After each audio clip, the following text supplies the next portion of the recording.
state statute, because there is, as you've seen, there's a body of provisions and articles that pretty much cover every nook and cranny of how you're operating as an LLC. And you don't want the default law to say, this is that situation.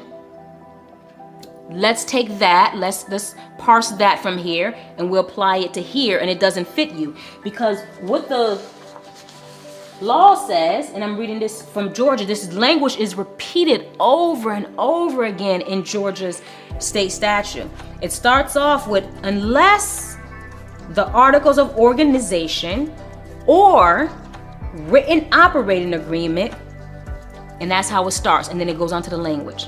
Unless the articles of organization or a written operating agreement, and so they're saying unless this is the case, then everything else that we say will be the case will.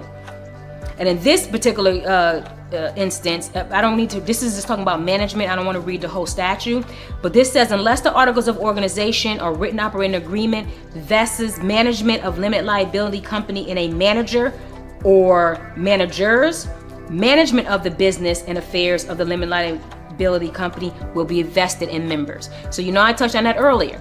So this right here, I'm reading from the Georgia law, and it says, unless the articles of organization or written operating agreement vests management of the limited liability company in a manager or managers, management of the business and affairs of the limited liability company shall be vested in the members.